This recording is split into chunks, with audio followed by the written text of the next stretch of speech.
जब यात्री मणि से पूछ रहे थे कि क्या तुमने मिल्टन की वह कविता पढ़ी है, पर मणि उस समय किसी दूसरे ही सवाल से जूझ रही थी, वह एकाएक दार्शनिकों की तरह बोल उठी।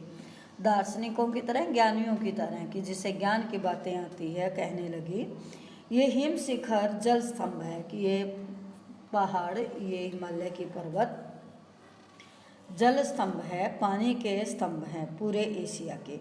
देखो प्रकृति भी किस नायब ढंग से सारा इंतजाम करती है, कि प्रकृति को भी ध्यान है कि कब किसे क्या चाहिए, तो वह पानी का बंदोबस्त करती है। सर्दियों में बर्फ़ के रूप में जल संग्रह कर लेती है, और गर्मियों में पानी के लिए जब त्राही त्राही मचती है, तो ये ही बर्फ़ शिलाएँ पिघल पिघल करे जल धारा बन हमारे सूखे कंठों को तरावट पहुंचाती है। अर्थात यही हिम शिखर हमारे पानी की समस्या को दूर करते हैं। कितनी अद्भुत व्यवस्था है जल संग्रह की, कि इस परमात्मा ने पानी की समस्या को कैसे कितने अच्छे ढंग से हल किया है। मणि ने अभिभूत हो माथा नवाया, जाने कितना ऋण है हम पर इन नदियों का, हिम शिखरों का।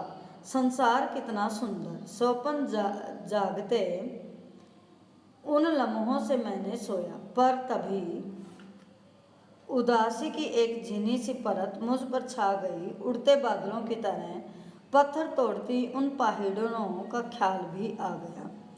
आत्मा की अनंत परतों को छीलता हुआ हमारा यह सफ़र थोड़ा और आगे बढ़ा कि तभी देखा इक्की दुक्की फौजी छावनियाँ, कि एक दो जो हैं फौजी छावनियाँ थी जहाँ फौजी रहते थे।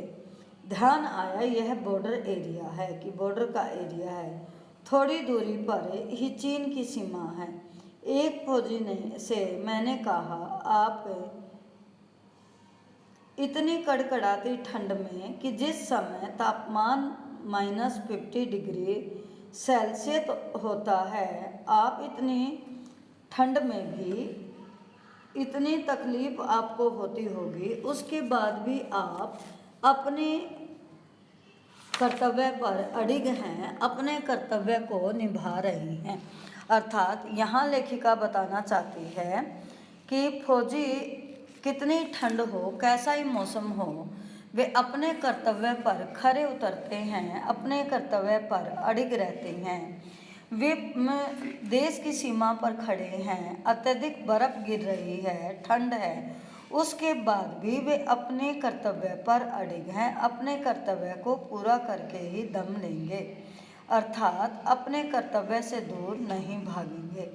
और यही भाव है कि लेखिका ने बताया है कि जो हमारे फौजी हैं वो अपना कर्तव्य करते हैं। प्राकृतिक सुंदरता के साथ साथ वहाँ का जीवन संघर्षमयी है, संघर्ष से ही उनका सारे दिनचर्या के कार्य होते हैं, और अपना ध्यान रखना होता है, क्योंकि विदेशी किसी भी समय कुछ भी कर सकते हैं, तो उनके प्रति सतर्क रहना भारतीयों का कर्तव्य है। और भारतीय जो हैं वो अपने कर्तव्य पर अडिग रहते हैं, ताकि विदेशी कोई आक्रमण ना कर दे, या कोई विदेशी कुछ गलत ना कर जाए, या कोई विदेशी अपने स्वार्थ की सिद्धि ना कर जाए।